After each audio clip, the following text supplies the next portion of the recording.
Olá, eu espero que vocês estejam todos bem, rezando bastante, né, nesse tempo de coronavírus, mas é um momento também da gente refletir sobre a nossa própria vida e de dar continuidade à nossa formação. Então, nós vamos ver nessa unidade 4 a organização da igreja no Brasil. Nós vimos anteriormente a organização da igreja na América Latina. Agora nós vamos ver de uma forma específica aqui no Brasil. Como se deu o processo de desenvolvimento e organização da igreja no Brasil, a vinda e desenvolvimento das ordens religiosas para cá, a importância dos leigos na manutenção da religiosidade católica, é o que nós vamos ver nesse módulo. A criação da diocese no Brasil. Desculpa, mas de vez em quando eu dou uma pausa para tossir. Então, a criação das dioceses no Brasil foi muito lenta no Brasil colônia, ao contrário do que se deu na expansão da América Espanhola, né? Porque o Brasil tem um vasto território, ao contrário dos outros países da América Latina, que são bem menores. E também devido à vocação diferenciada de Portugal e Espanha.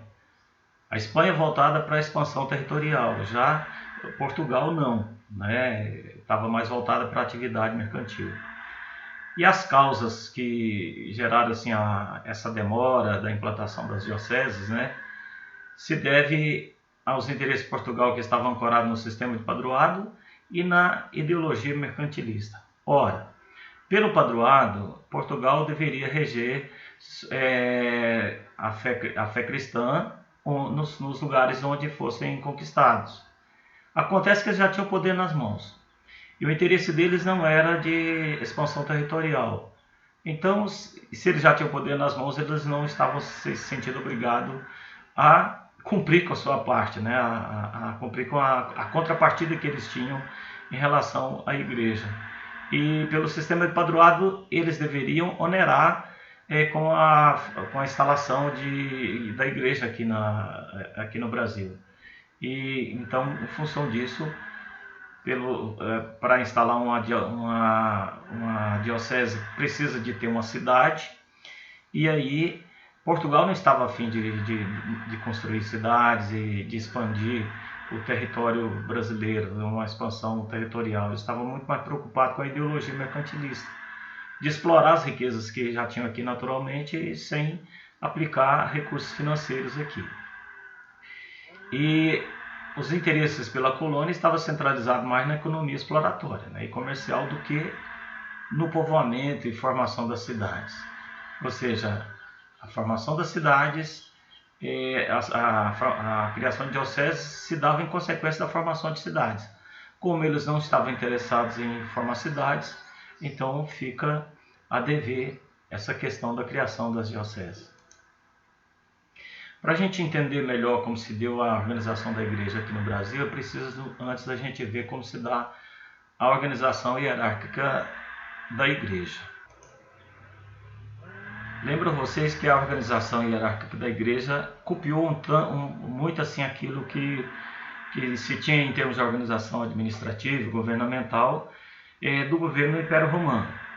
Então, o imperador romano Diocleciano, no século IV, né, da nossa era, dividiu seu império em províncias administrativas, as quais chamou de diocese, e nomeou um vigário para cada diocese, para administrar cada diocese, né, ou seja, cada província em nome do imperador.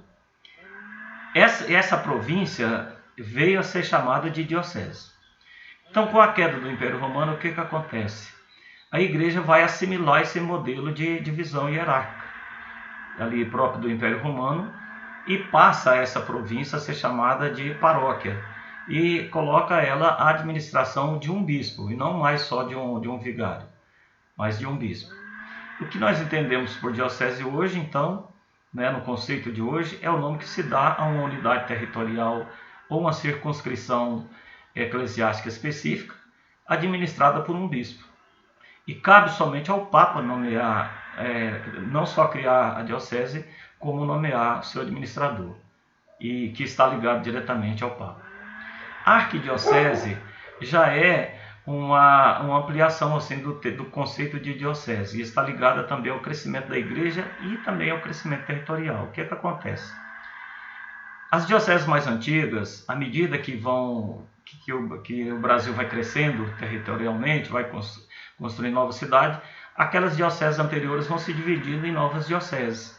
Chega a um ponto que aquela diocese anterior, por ser mais antiga e por ter uma relevância maior, ela é elevada ao nome de arquidiocese. Então, as dioceses antigas passam a ser chamadas de arquidiocese. E a ela congrega outras dioceses menores e mais novas, né? E as quais dá-se o nome de sufragâneas, ou seja, elas estão submetidas ali à arquidiocese, mas elas se encontram em harmonia, né, com a arquidiocese, mas não depende das deliberações do arcebispo. Então, a arquidiocese, o administrador é chamado de arcebispo. Ele pode ser um bispo ou um cardeal. Aqui em Brasília, nós temos na Arquidiocese de Brasília o cardeal Dom Sérgio, mas existe arquidioceses em que o administrador é um bispo e não um cardeal.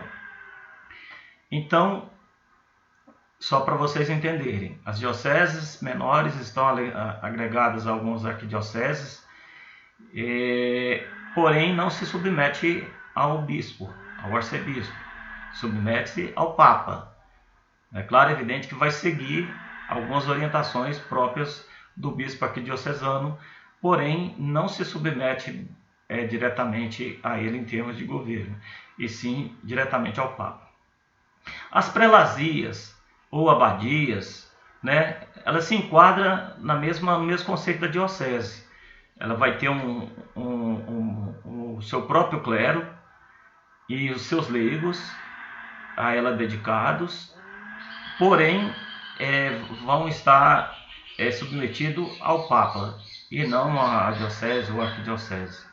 E geralmente a prelazia ela se dá sobre essas duas modalidades, territoriais e pessoais. Territoriais nós temos como prelazia, por exemplo, uma abadia, né?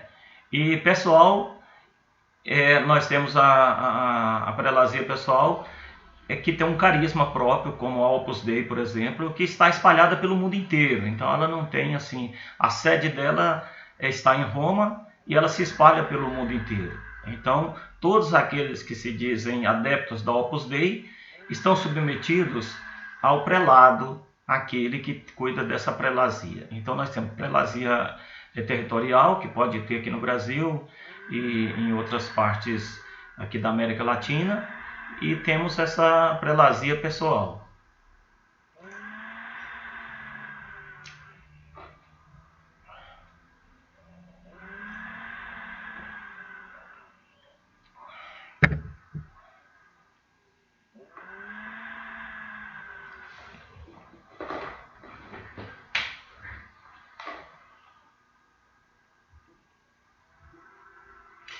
Durante a colonização do Brasil, a Ordem dos Jesuítas cumpriu um papel de destaque não só na organização social do Brasil colônia, né, como também na questão da educação aqui no Brasil. Então, a missão dos jesuítas consentia em evangelizar, catequizar e tornar cristãos os indígenas que habitavam aqui nessas terras. Então eles criaram primeiro as confrarias dos Meninos de Jesus, né, que é um protótipo de seminário menor, criado pelos jesuítas entre os anos 1550 e 1560, em forma de internato, ou também de mini-seminário, né, que reunia órfãos que vinham de Lisboa para cá, filhos de colonos e também dos índios. E vigorou somente durante a década de 1550, depois foram extintas essas confrarias, esse tipo de colégio. O colégio dos jesuítas, que se tornaram famosos, e depois, né, o Marquês de Pombal se apropriou de todos esses colégios que tinha na época, se não me engano, em torno de 9 colégios na época foram expulsos. se apropriou desses colégios e de toda a riqueza que os jesuítas tinham constituído aqui. Mas os colégios jesuítas se constituem em centros de formação da maior parte do clero brasileiro. E isso de 1560 a 1759. Então, portanto, aí em torno de 200, praticamente 200 anos de existência. E não eram centros específicos e ideais, mas forneciam uma formação básica na parte do conhecimento e das letras. Os seminários eclesiásticos foram criados em resposta à preocupação com a formação sacerdotal, ou seja, verificada a deficiência dos sacerdotes, havia a necessidade de uma melhor formação. Então, vai renascer no final dos anos de 1600 como centros específicos para a formação do clero, fundados e mantidos por padres que se preocupavam com a formação do clero.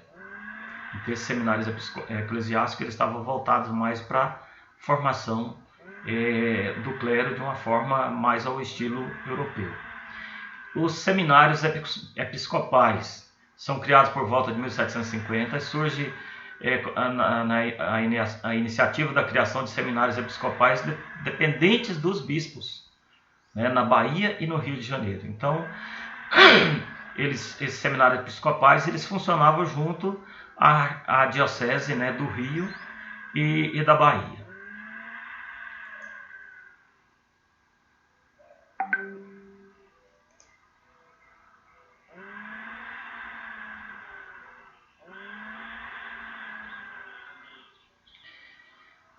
Os problemas com a formação do clero.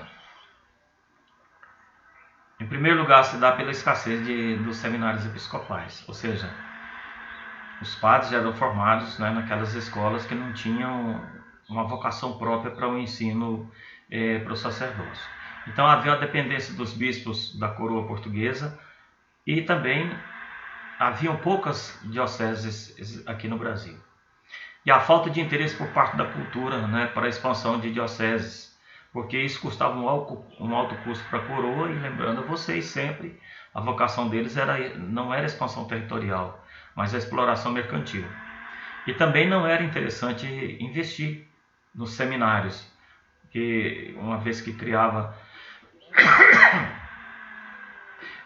que a criação de seminários, né, envolvia muito dinheiro e eles não estavam dispostos a isso. Então a formação teológica do clero se dá de forma deficitária.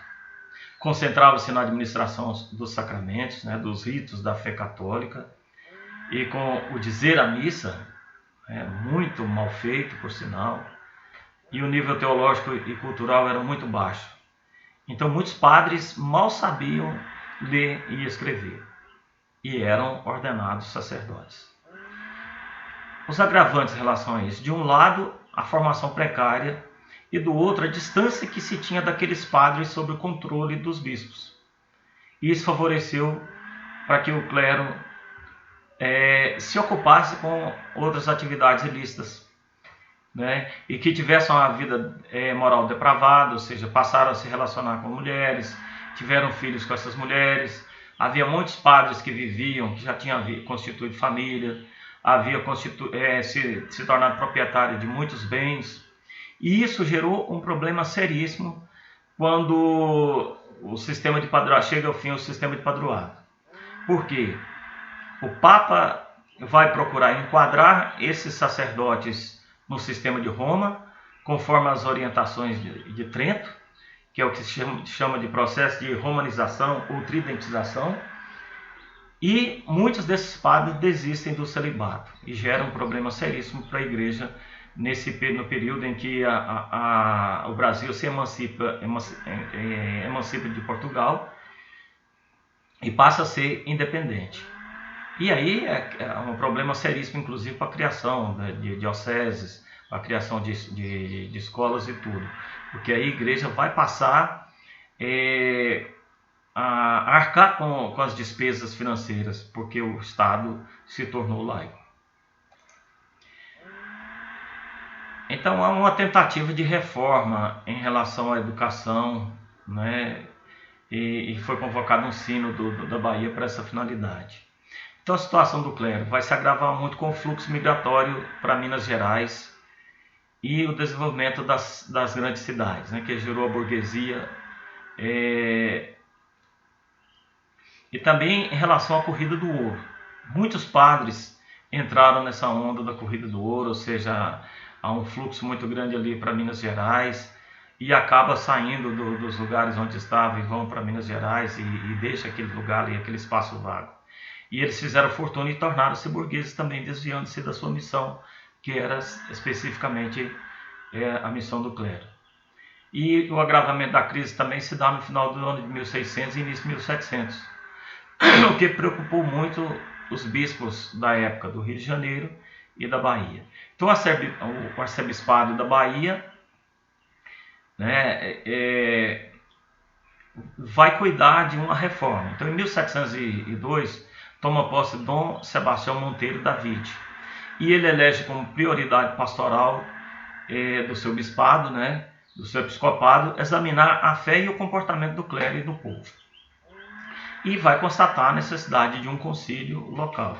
Então, com a presença dos bispos do Brasil e de seus sufragâneos, ou seja, daquelas outras dioceses fora aqui do Brasil, que estavam sujeitas ao arcebispo da Bahia,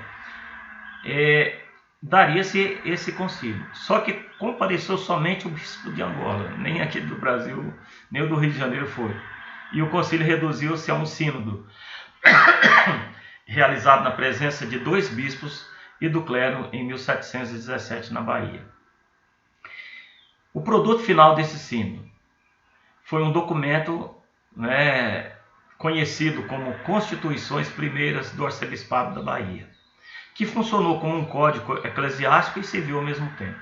Lembrando a vocês que naquela época a sociedade civil não se separava da esfera religiosa, e aquilo que funcionava para a questão espiritual também tinha seu valor civil, né, para o ordenamento da sociedade civil.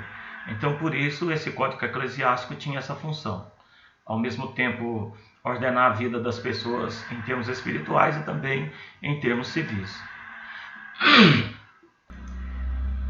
Então, a aplicabilidade dessas constituições se deu, né, com essa dupla função, ser um código eclesial e civil ao mesmo tempo.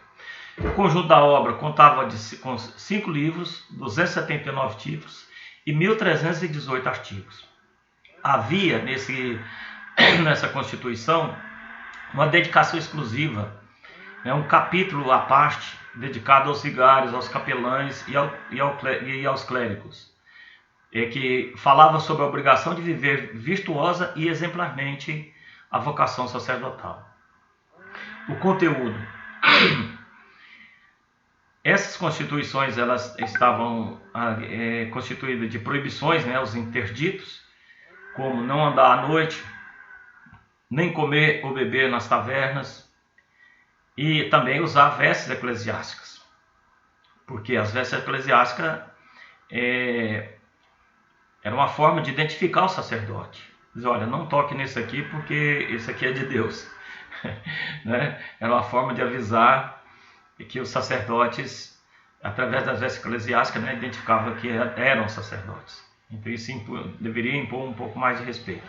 E observar a castidade, né, de forma a não se meter também em negócios escusos àqueles, né, que não sejam próprios da prática sacerdotal.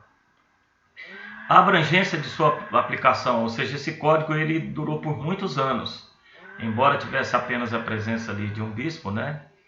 Mas ele teve uma validade assim muito extensa, de 1719 a 1915. Então, qual foi a importância dessas constituições? Porque elas representaram o esforço de uma reforma pastoral e a implantação de Trento no Brasil, ou seja, se fazer a leitura daquilo que se decidiu no Concílio de Trento de uma forma contextualizada com a realidade brasileira. Não teve grandes resultados devido ao marasmo do regime de padroado, ou seja, como cumprir uma coisa que era decisão do Papa, sendo que quem governava aqui na América Latina a fé cristã era o rei de Portugal. E também devido à corrida do ouro, né, e que se agravou com a expulsão dos jesuítas em relação à questão também da questão pombalina, que o Marquês de Pombal, quando assumiu, expulsou os jesuítas, se apropriou das riquezas que os jesuítas tinham e se apropriou de muitos bens da igreja na época. A vinda das ordens religiosas masculinas no Brasil. Apesar da importância da atuação dos jesuítas, não se pode negar o papel na história da evangelização do Brasil que foram exercidos pelos franciscanos. Eles foram os primeiros religiosos a se aportar aqui no Brasil. Frei Henrique de Coimbra celebrou a primeira missa e eles circularam pela costa brasileira ao longo do Rio São Francisco, também ao longo do Rio São Francisco, durante todo o século XVI. E nessa peregrinação deles para dentro do território brasileiro, através do Rio São Francisco, eles foram criando aldeamentos. Por que aí eles não aparecem tanto na história? Porque coube aos jesuítas, né, escrever, se reportar à coroa e ao Papa aquilo que acontecia aqui na América Latina. Os franciscanos não vieram para cá de uma forma oficial, né? Eles vieram oficiosamente, né? Eles não vieram a mando do Papa aqui para o Brasil. E, ao contrário, o destino deles eram outros e eles acabaram se aportando aqui no Brasil. Os capuchinhos, que é uma variação da ordem dos franciscanos, tiveram ações esporádicas ligadas aos franceses, né? Instalaram-se oficialmente no Brasil em 1640. A partir de 1654, passam a dedicar-se à catequese dos índios e colonos no Recife. E tem como destaque Frei Martinho de Nantes. Os beneditinos, né? A participação dos beneditinos aqui também é bem assim precária. 2 beneditinos chegaram ao Rio em 1565. Esses 2 beneditinos eram monges oriundos de Ilhéus, na Bahia, que tinha ido para Portugal para estudar no colégio de lá e acabou se ingressando na ordem dos beneditinos. E eles vêm para cá e a partir de 1554 dedicam-se à catequese, e em 1589 estabelece definitivamente no Rio, indo em seguida para Olinda em 1592. Os carmelitas, desde o século XVI, eles estão presentes no Brasil. E o primeiro convento deles foi fundado em Pernambuco em 1584. Em 1686 tinham em torno de 13 conventos. Então eles tiveram assim, uma participação muito grande, né, nessa organização da igreja. Os jesuítas. Os jesuítas é um caso à parte. Os jesuítas, também conhecidos como os filhos de Santo Inácio, porque participam da ordem fundada por Santo Inácio, né, que era um militar, e se expandiu no Brasil por todo o litoral. E em 1622 já tinham em torno de 180 consagrados. Ou seja, a ordem dos jesuítas, participavam dela os irmãos, que eram consagrados, e também aqueles que eram ordenados sacerdotes. Então, eles chegaram aqui em 1549 como missionários da coroa, estabelecendo-se na Bahia. E depois espalharam-se pela costa do litoral brasileiro, e sua presença está ligada ao plano colonizador e evangelizador de Dom João III. Quando foram expulsos em 1759, somavam em torno de 30 casas e 670 membros. E era em torno, se não me engano, de 9 colégios jesuítas que tinham naquela época.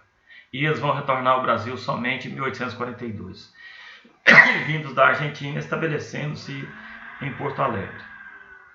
Então, o sucesso dos jesuítas aqui no Brasil se deu pelo método de fixação das populações indígenas em torno dali onde eles moravam, né? Então, isso durante todo o século XVI e parte do século XVII. Então, os colonos... eu acabei perdendo. Então, só retornando, né? O sucesso deles se deu pelo método de fixação dos aldeamentos que eles criavam em torno de si. E esses aldeamentos, os índios não deixavam de trabalhar, trabalhavam a terra, né? E daquilo que produziam, vendia, que era o ganho que eles tinham também para se manterem. né? E eles não tinham liberdade de escolha. Lembrando a vocês que, embora os jesuítas faziam esse tipo de coisa, não era dado aos índios escolher, né? Então eles dirigiam a vida dos índios.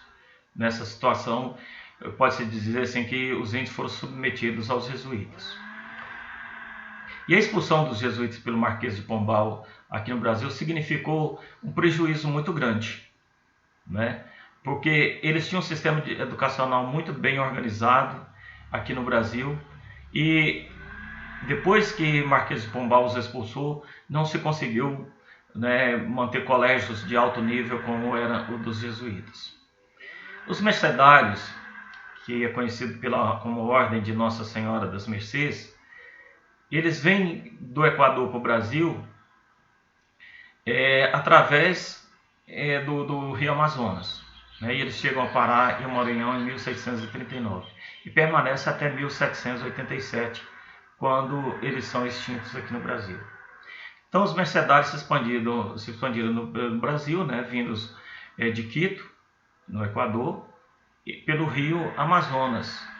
E eles acabaram fundando um vicariato no Pará. Mas é pouco o que se tem em relação a eles aqui no Brasil.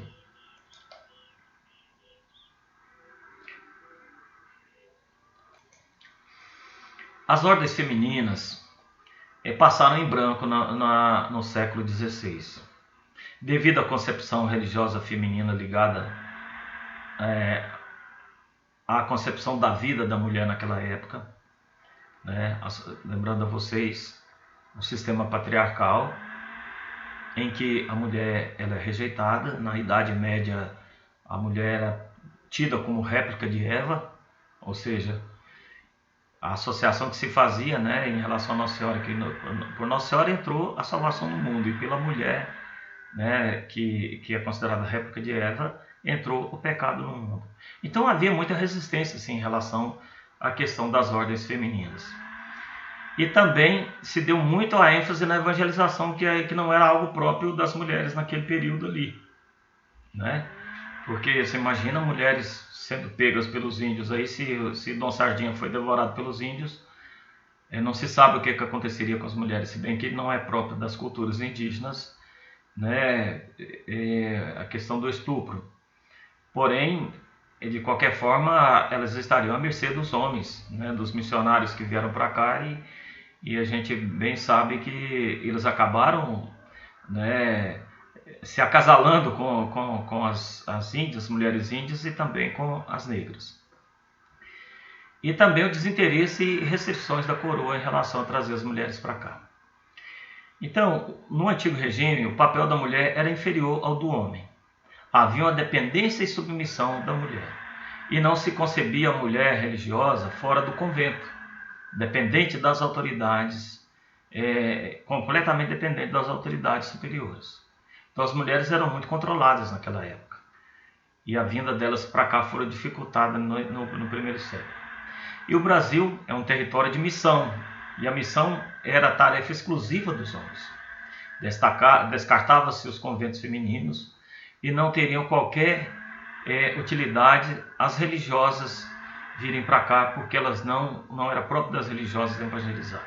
Era próprio das religiosas cuidar de escolas, cuidar de hospitais, assistência aos hospitais, coisa que naquele período aqui não havia necessidade. Então, os conventos femininos também não era interessante para a coroa construir conventos femininos aqui, porque a fundação de conventos implicaria gastos aos cofres públicos da coroa, e também porque a vida reclusa ia contra os planos de povoamento do território, e que na realidade havia um incentivo ao casamento e não ao ingresso das mulheres na ordem religiosa. E a preferência da coroa era sobre mulheres para casarem e gerarem filhos para povoar a terra, que é o território brasileiro. Então, esse é o problema, porque as mulheres não se aportaram aqui no Brasil no primeiro século. E depois nós vamos, mais tarde, né, nós vamos ter das ordens femininas, que se tornaram mais conhecidas aqui no Brasil, chegaram aqui somente no século XVII, que nós temos as Irmãs Clarissas e também as Concepcionistas,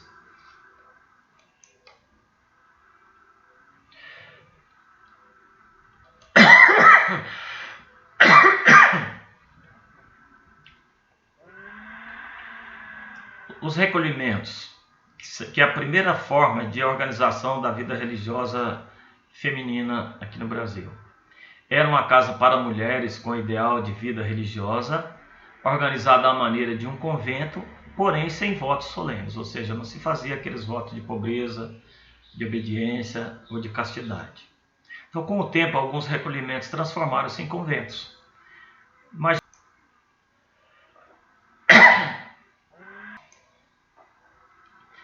o laicato. Os leigos tiveram um papel muito importante na vida da igreja no período colonial. Devido à ausência de padres, de sacerdotes, né? Em grande parte eles cuidaram da questão da fé cristã por aqui. Então, as razões que concorreram para o papel fundamental dos leigos na vida da igreja aqui no Brasil.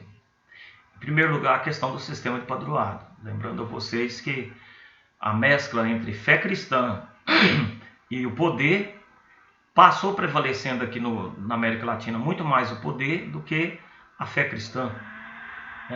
Pouco se fez em relação à expansão da fé cristã aqui na América Latina e muito se fez em relação à expansão territorial e também a questão econômica, como fez Portugal. E a precariedade também da organização eclesiástica. Lembrando a vocês a escassez de dioceses, né? E o problema que teve com o clero, distanciado dos seus bispos, né? Caíram na vadiagem, e pouca expressividade, né, dos bispos e também do clero, ou seja, os bispos e o clero eram mais figuras representativas do poder do Estado, ou seja, funcionários da coroa, do que propriamente alguém que administrava alguma coisa. E as vias de participação dos leigos, né, se davam principalmente nas organizações religiosas coletivas ou individuais. Então, a forma de participação. A participação coletiva, né, através das confrarias, ou seja, a forma que eles tinham de participar ativamente, né, no catolicismo tradicional.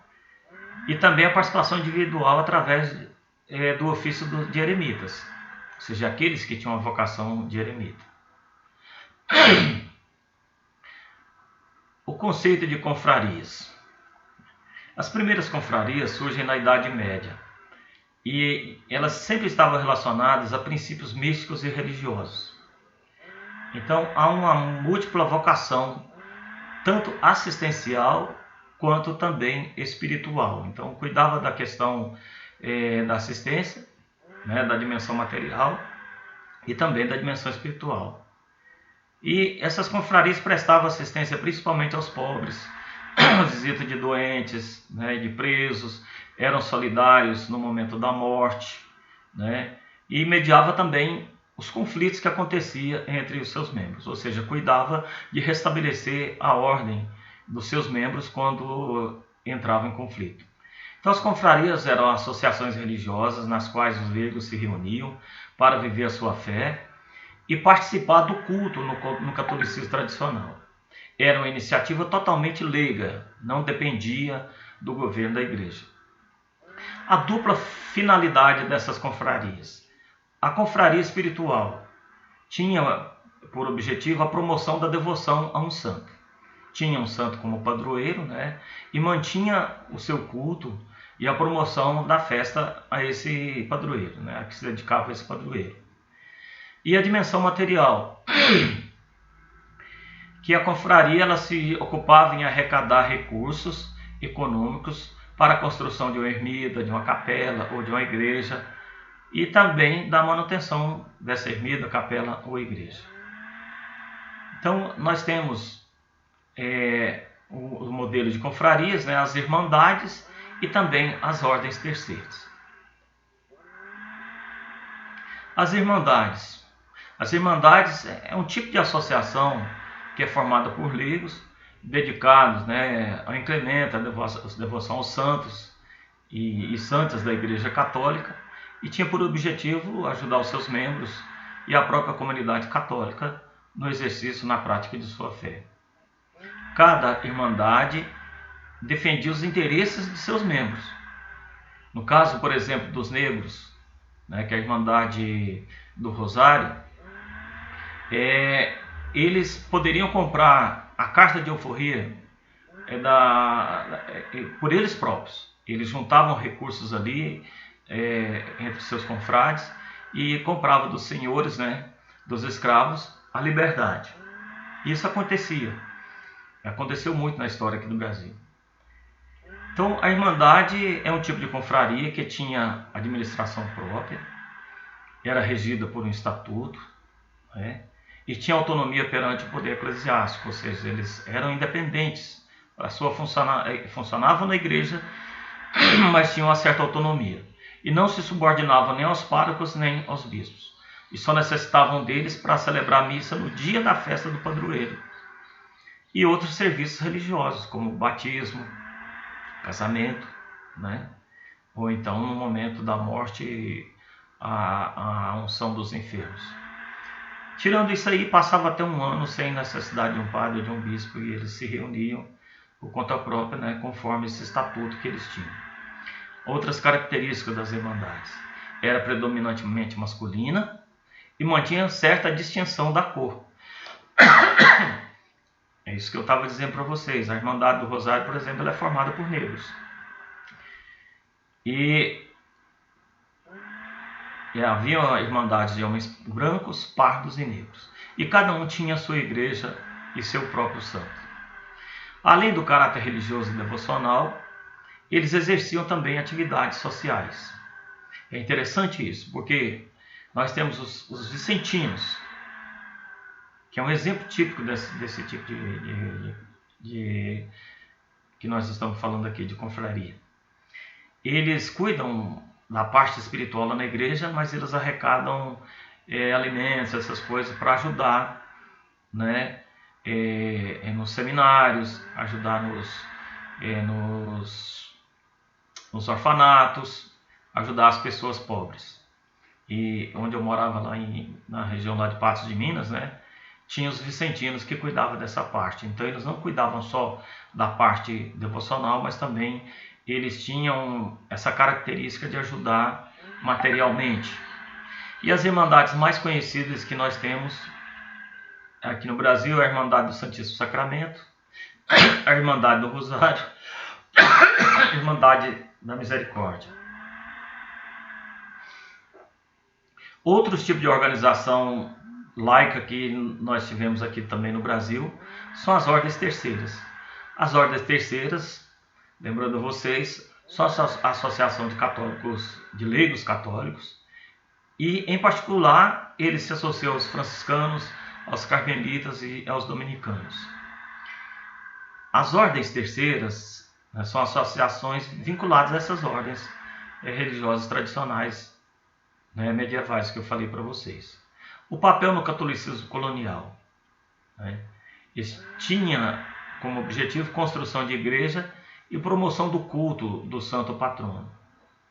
Era próprio das ordens terceiras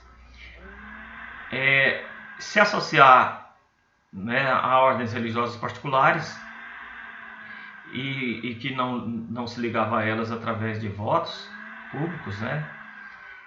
E eles não habitavam em comunidades assim como se dá no convento. E embora eles vivam de acordo, né, com os princípios da ordem religiosa a que eles se afiliavam, então eles não estão ligados assim diretamente a um convento.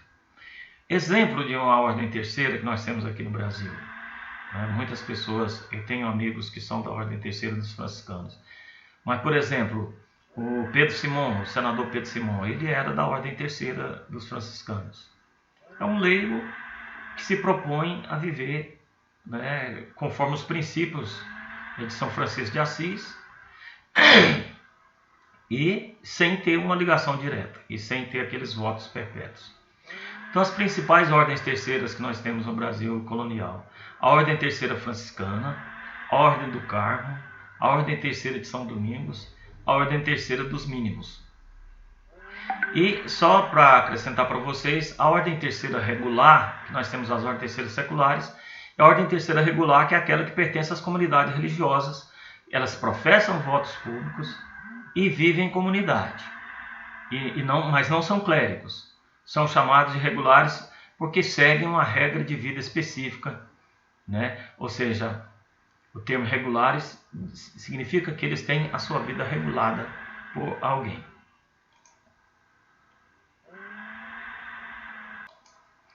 Temos outros tipos de organização aí, como o eremita, por exemplo.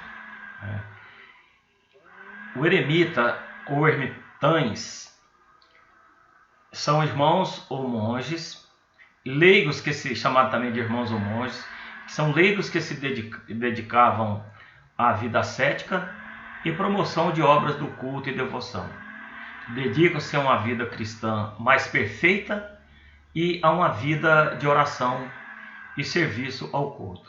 Nós temos na história da nossa igreja, né, esse tipo de eremita, Santo Antão, que foi para o deserto, né, e é interessante porque ele recebia 8 tipos de tentações durante o dia, e essas tentações eram como assim, cada tentação tinha um diabo que era encarregado daquela tentação, e se chamava logismoi. E é um fato curioso, porque dessas 8 tentações, depois 2 delas vão se fundir numa só, que vão surgir os 7 pecados capitais. Mas era esse tipo de eremita que saía, né, das grandes cidades, dos centros urbanos, e se isolava, né, para a meditação da palavra de Deus e levar uma vida totalmente reclusa, né, uma vida solitária no deserto.